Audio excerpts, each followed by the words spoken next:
Carlos, muchas gracias por tu tiempo. ¿Cómo estás? Buenas noches.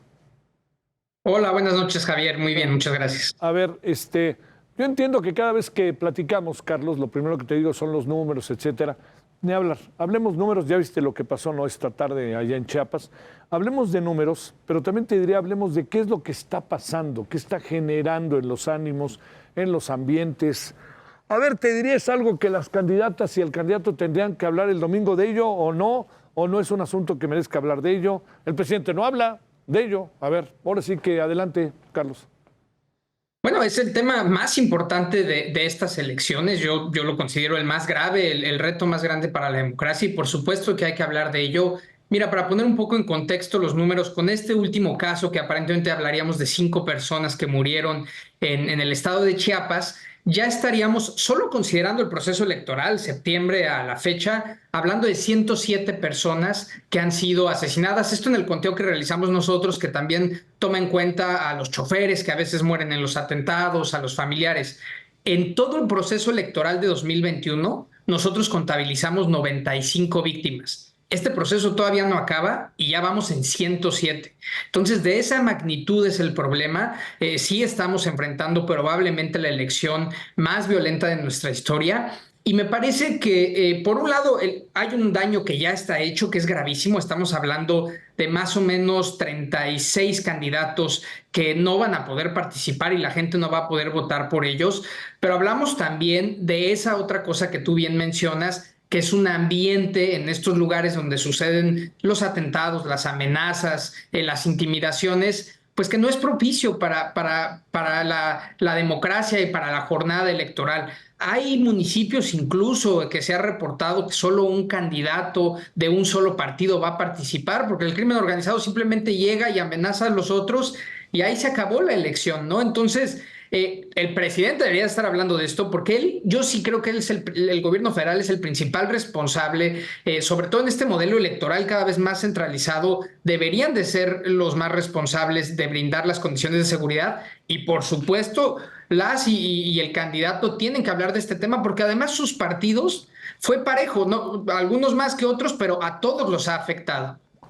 Oye, a ver, déjame plantearte, viendo las cosas así, parece que no tenemos salida y no va a pasar nada respecto a que el presidente lo atienda o que las candidatas y el candidato lo atiendan, ¿no? A lo mejor tendría que pasar algo muy cercano para que se sacudieran las cosas, ¿no? Como suele pasar. Los partidos hacen algo, ¿hasta dónde llega la mano del INE? ¿Hasta dónde llegan las fiscalías? Porque hacen como que investigan o de repente dejan los asuntos ahí. Mira, nos acabamos de enterar, y sé que lo sabes, Carlos, que detuvieron a 6 personas en el caso del asesinato de la candidata a presidenta municipal de Celaya. Me preocupa mucho porque no nos han dicho exactamente cuál es el móvil y quiénes son esas personas. Se habla incluso de que algunos casos eventualmente podrían ser personas no mexicanas. Sí, correcto. Mira, yo creo que el esfuerzo para que esto no suceda o no se repita va en 3 etapas, ¿no? Tuvo que haber habido una etapa muy importante que era de planeación, de preparación. Sabíamos que esto iba a suceder, ya nos ha pasado, es el problema más grave del país y es la democracia, la elección más grande que hemos tenido en nuestra historia. Esa etapa se perdió y ahí sí yo creo que es culpa directa principalmente de la Secretaría de Seguridad Ciudadana, también de la Secretaría de Gobernación y hasta cierto punto del Instituto Nacional Electoral, a lo mejor no tener una postura más proactiva y más exigente hacia el gobierno federal. Creo que a nivel federal se tuvo que haber dado la iniciativa de planeación y de ahí bajar protocolos, llamados, mesas de coordinación con los estados. Luego está la segunda etapa, que es, bueno, ya está el proceso electoral, ya están sucediendo las amenazas y los ataques, ¿cómo nos coordinamos? Y ahí la verdad es que ha sido un poco un desorden, ¿no? Tenemos recientemente el caso de Jalisco, donde la Guardia Nacional le disparó al convoy de unas candidatas a Sí, regidoras. sí. Y eso te muestra que no hay comunicación, no hay protocolos.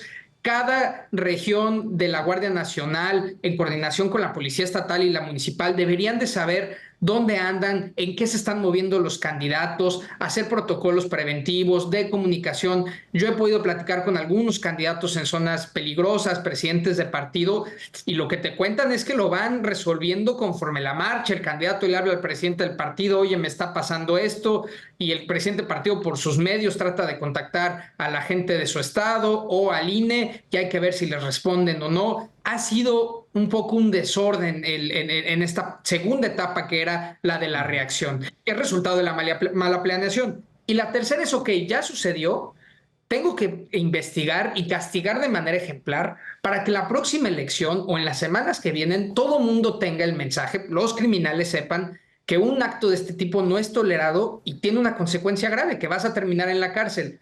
Pareciera buena noticia lo de Guanajuato, es de los pocos casos que al menos ha habido detenidos, pero como tú bien dices, falta, no solo queremos que nos digan quiénes fueron, queremos saber Claro. por qué fue ese ataque, ¿no? Porque eso también nos sirve para prevenir en el futuro, pero lo fundamental es castigarlos. Y habría que ver, yo creo, de todos estos más de 100 candidatos, más de 100 personas, perdón, asesinadas, sería muy interesante que se estableciera una mesa y que revisáramos tanto desde la sociedad civil, el periodismo y el gobierno en qué termina cada uno de estos casos, ¿no? Porque no podemos darle carpetazo a esta tragedia. Oye, el tema de Chiapas ahorita te viene a confirmar lo de hoy, aquello de que hay quien gobierna y no manda, ¿no? Como dijo, parafraseando al presidente.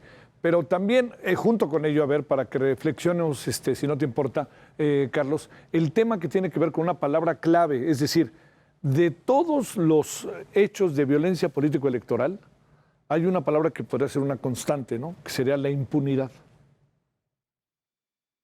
Correcto, es la impunidad que es resultado de la ausencia del Estado y al mismo tiempo la ingobernabilidad de muchos de estos estados. Si revisamos cuáles ranquean entre donde más se ha cometido este tipo de asesinatos, no es que estén ahí Sonora, Guanajuato, Zacatecas, que sí han tenido asesinatos vinculados a las elecciones, pero no están hasta arriba de la lista. Te voy a dar los 5 primeros. Ajá. Guerrero, Puebla, Veracruz, Chiapas y Oaxaca. Son estados que no necesariamente están en medio de las grandes guerras criminales, pero sí son estados donde hay instituciones muy débiles, donde no hay buenas policías estatales ni municipales, donde las fiscalías operan muy mal y donde hay una larga tradición, muy trágica tradición de violencia política asociada desde el autoritarismo del gobierno hasta conflictos territoriales indígenas. El caso específico de Chiapas, es obvio que estas cosas iban a pasar cuando lo que has tenido es una nueva presencia del crimen organizado, la retirada del Ejército Zapatista de Liberación Nacional de algunos municipios y donde los ha entrado a ocupar no el Estado, sino nuevas organizaciones criminales, el surgimiento de nuevos cárteles, el cártel de Chiapas y Guatemala, la llegada de organizaciones criminales de otros países, sobre todo de Centroamérica. Y esto en un caldo de cultivo perfecto porque el Estado es débil, porque hay ausencia territorial del Estado, porque hay impunidad. Digamos que lo que sucede en las elecciones es que sale a la luz los estados donde hay menos estados, ¿no? Sí, ese es el gran asunto. A ver, en todo este proceso te planteo, crece también el número de solicitudes de refugio en Estados Unidos, de asilo, de lo que tiene que ver con temores, incluso algunos que prefirieron salir del país antes que ir por un cargo público, ¿no?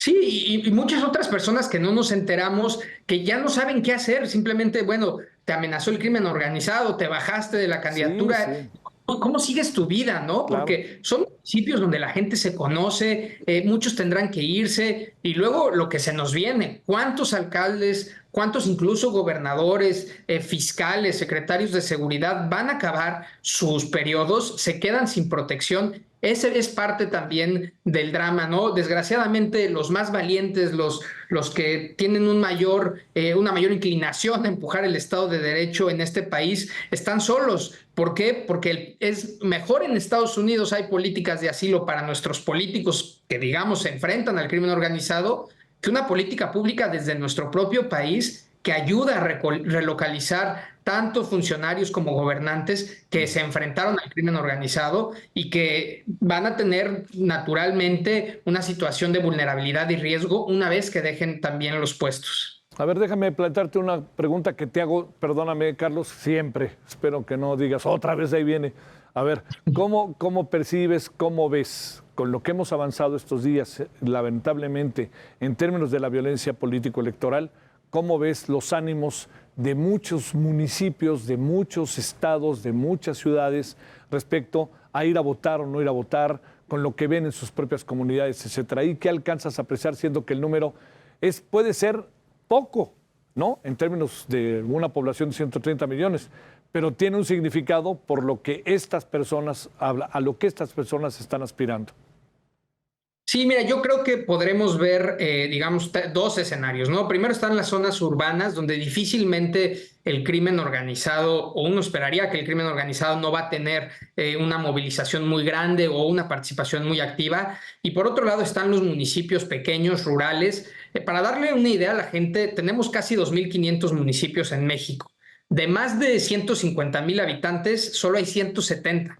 El resto hay municipios desde 1,500 personas, Sí, sí. algunos de 1,000, 30,000. Ahí es donde está el problema. Va a haber municipios donde no va a salir a votar la gente, porque además ya hay, como en algunos que te he mencionado, solo hay un candidato, el del crimen organizado. Hay otros, y lo hemos visto, secciones electorales donde hay niveles de participación altísimos y casi el 100% de los votos se van a un candidato, ¿no? Eso pues no es normal en una democracia. Pero sí también tenemos que estar muy atentos a los antecedentes que ya hemos visto en municipios, sobre todo de tamaño mediano, o en estados con gran presencia del crimen organizado, como fue el caso de Sinaloa, como fue Sonora, Michoacán y Tamaulipas, donde sí es probable que veamos al crimen organizado intimidando, no necesariamente atacando las urnas, pero sí hemos visto casos donde sueltan balazos, donde quieren inhibir el voto porque es una casilla que probablemente le va bien al personaje que no quieren que llegue. Hemos visto, recordemos, en estados del Pacífico que secuestraron a los promotores del voto del PRI en la elección pasada estatal. Hay que tener mucho cuidado con eso. Yo espero que al menos en eso las Fuerzas Armadas, la Guardia Nacional, tengan un despliegue muy importante, que estén cuidando las urnas, que estén cuidando las carreteras. Sería muy lamentable que la participación del crimen organizado sea muy activa, por una razón muy específica. No pasa nada, digamos, entre comillas, si las elecciones son abiertas, pero si son elecciones muy cerradas, hay posibilidad, y ya hay antecedentes del Tribunal Electoral Federal, de nulidad de elecciones de municipios enteros, de todas las casillas de municipios, por la participación del crimen organizado, particularmente en el caso de Michoacán. Sería trágico que si se dan elecciones cerradas, imagínate tú una elección cerrada federal, ¿no?, a menos de 3 puntos, y que tengamos muchísimos casos documentados de participación del crimen organizado. Eso abonaría a una crispación que de por sí ya está, y a un conflicto postelectoral que no queremos tener, ¿no?, en un país como México. Bueno, bueno, seguiremos buscándote, Carlos, y te agradezco mucho que hayas estado con nosotros. No, es un placer, Javier. Hasta luego. Gracias, buenas noches.